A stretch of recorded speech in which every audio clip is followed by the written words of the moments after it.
नमस्ते बच्चों, कैसे हो? उम्मीद है आप सभी लोग अच्छे होंगे और आपकी तैयारी भी बेहतर तरीके से चल रही होगी।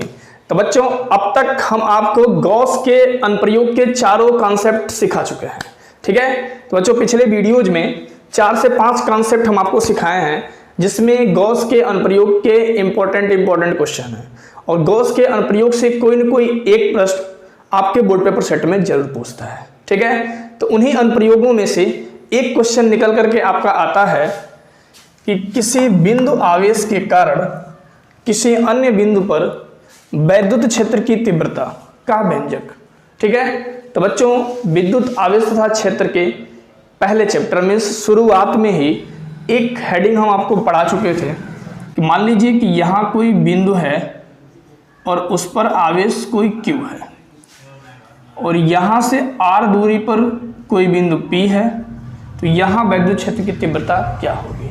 आप सभी को पता है कि यहाँ जो वैद्युत क्षेत्र की तीव्रता निकली थी वो आपकी निकली थी 1/4 पाई एप्सिलॉन नॉट Q/, ठीक है। इसी व्यंजक को गॉस प्रमेय की सहायता से सिद्ध करना है। क्या करना है? गॉस प्रमेय की सहायता से सिद्ध करना है। यदि आपके बोर्ड पेपर में लिखता है कि किसी बिंदु आवेश के कारण किसी अन्य बिंदु पर वैद्युत क्षेत्र की तीव्रता का व्यंजक प्राप्त कीजिए, तो ये वाला कॉन्सेप्ट आप यूज करोगे और लिख देगा गॉस प्रमेय की सहायता से कीजिए। तो आज अभी जो हम आपको बताने जा रहे हैं इस कॉन्सेप्ट का आप यूज करेंगे। किसकी सहायता से? गॉस प्रमेय की सहायता से किसी बिंदु आवेश के कारण किसी अन्य बिंदु पर वैद्युत क्षेत्र की तीव्रता का व्यंजक हम कैसे निकालेंगे, ठीक है। तो बच्चों, वीडियो में शुरू से लेकर अंत तक बने रहिएगा ताकि आपको हर एक कॉन्सेप्ट अच्छे से क्लियर हो जाए। यदि आपको वीडियो पसंद आती है या मेरे द्वारा समझाया गया टॉपिक आपको अच्छे से समझ में आता है तो एक प्यारा सा कमेंट करके जरूर बताइएगा और इस वीडियो को अपने दोस्तों में भी शेयर करिएगा। क्लियर? देखिए, तो कह रहा है कि किसी बिंदु आवेश के कारण किसी अन्य बिंदु पर वैद्युत क्षेत्र की तीव्रता। क्लियर? तो मान लीजिए कि ये आपका एक बिंदु है, O है, इस पर कोई आवेश Q है। इस आवेश Q से R दूरी पर एक बिंदु P है जहां हमें वैद्युत क्षेत्र की तीव्रता निकालनी है। तो जो मैं बोला हूं यही आपको फिगर के बाद लिखना होता है। लिखेंगे, माना बिंदु O जिस पर आवेश Q है और Q से R दूरी पर एक बिंदु P है जहां हमें वैद्युत क्षेत्र की तीव्रता निकालनी है। तो बच्चों, पिछले वीडियोज में भी हम आपको बताए थे और इस वीडियोज में भी एक बात बताते हैं, क्या कि जिस बिंदु पर वैद्युत क्षेत्र की तीव्रता निकालनी होती है उस बिंदु से गुजरता हुआ हम एक गॉसियन पृष्ठ खींचते हैं। क्या करते हैं? जिस बिंदु पर वैद्युत क्षेत्र की तीव्रता निकालनी है उस बिंदु से गुजरता हुआ हम एक गॉसियन पृष्ठ खींचते हैं। क्लियर? तो बच्चों, यहां से बिंदु P से गुजरता हुआ हम एक गॉसियन पृष्ठ खींचेंगे जो आपका गोलीय गॉसियन पृष्ठ होगा। कैसा गॉसियन पृष्ठ है ये आपका है गोलीय गॉसियन पृष्ठ, ठीक है। इतनी बात आप लिख दीजिएगा। उसके बाद हम क्या करते थे, यदि आप पिछला वीडियो देखे होंगे तो आप सभी को रट गया होगा। हम क्या करेंगे, इस गॉसियन पृष्ठ से गुजरने वाला वैद्युत फ्लक्स का मान निकालेंगे। तो पूरे पृष्ठ से वैद्युत फ्लक्स तुरंत नहीं निकाला जा सकता। इसके लिए हम क्या करते हैं, एक छोटा सा क्षेत्रफल अवयव कट करते हैं। इस छोटे क्षेत्रफल अवयव को हम बोलते हैं dA और छोटे क्षेत्रफल अवयव से यदि हमको बड़ा क्षेत्रफल अवयव चाहिए तो इसका करते हैं इंटीग्रेशन, तो हमको मिलता है संपूर्ण पृष्ठ का क्षेत्रफल। और सूक्ष्म क्षेत्रफल अवयव से गुजरने वाला जो वैद्युत फ्लक्स का मान होता है वो भी बच्चों होता है सूक्ष्म ही, क्योंकि वैद्युत फ्लक्स को φE से रिप्रेजेंट करते हैं और सूक्ष्म वैद्युत फ्लक्स यदि होगा तो उसको लिखेंगे dφE, ठीक। तो सूक्ष्म पृष्ठीय क्षेत्रफल से गुजरने वाला हम वैद्युत फ्लक्स पहले निकालेंगे। उसके बाद ये जो सूक्ष्म पृष्ठीय क्षेत्रफल से गुजरने वाला वैद्युत फ्लक्स है इसका हम इंटीग्रेशन करेंगे तो संपूर्ण पृष्ठ से गुजरने वाला वैद्युत फ्लक्स निकल जाएगा, ठीक है। तो कुछ इसी प्रकार हम डेरिवेशन करेंगे। चलिए हम आपको बताते हैं इसका मैथमेटिकल डेरिवेशन में क्या लिखेंगे। हम लिख देंगे, देखिए एक चीज़ तो छूट ही गया, प्लस Q के कारण जो बच्चों यहाँ तीव्रता उत्पन्न होगी वो ये होगी E, उसकी दिशा बाहर की तरफ होगी।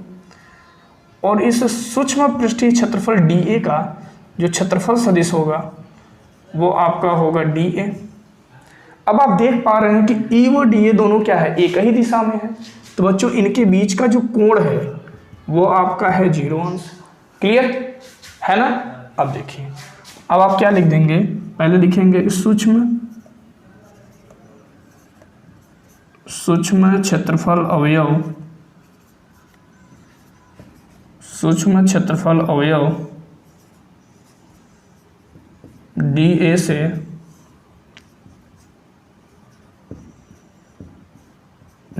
से गुजरने वाला वैद्युत फ्लक्स, DA से गुजरने वाला वैद्युत फ्लक्स।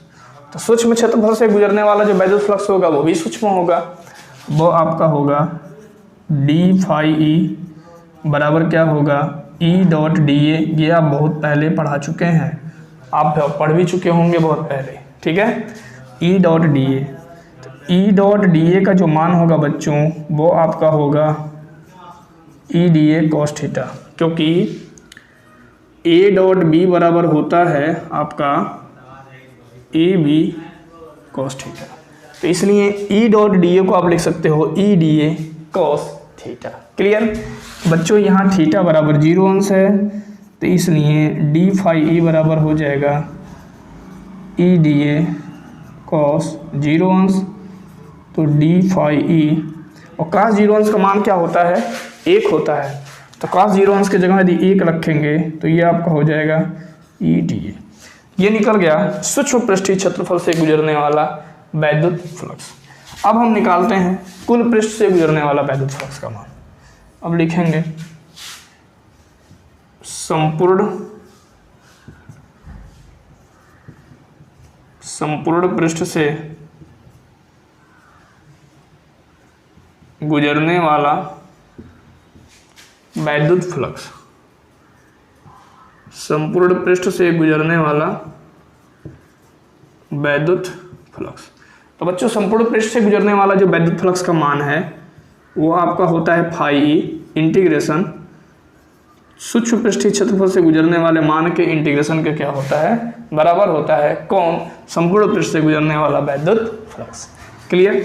अब देखिए, तो ये वैद्युत फ्लक्स हो गया फाई E बराबर E, ये किसका मान क्या है EDA, आप इसको लिख दो EDA।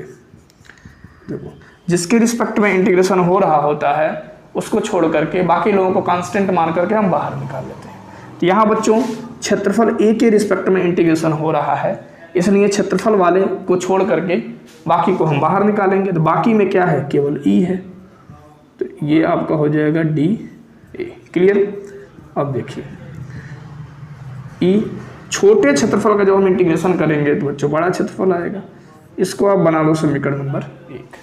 अब हम लिख देंगे गॉस प्रमेय से, गॉस प्रमेय बच्चों क्या कहता है, किसी बंद पृष्ठ से जो गुजरने वाला कुल वैद्युत फ्लक्स है पृष्ठ के भीतर स्थित कुल आवेश का 1/ε0 गुना होता है। मतलब जो आपका वैद्युत फ्लक्स का मान होगा वो आपका होगा Q/ε0, ये आपका हो गया समीकरण नंबर 2। ठीक।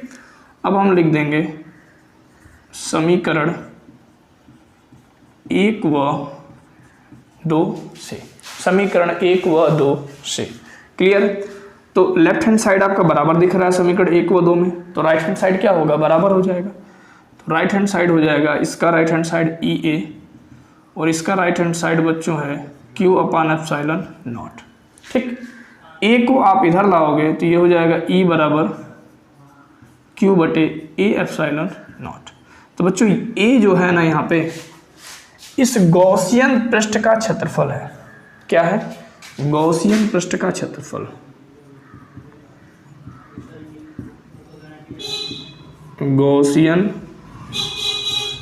पृष्ठ का क्षेत्रफल। ठीक है। तो गॉसियन पृष्ठ का क्षेत्रफल जो होता है, गॉसियन पृष्ठ चूंकि कैसा है, गोलाकार है, तो बच्चों गोले का जो क्षेत्रफल होता है 4πr² होता है।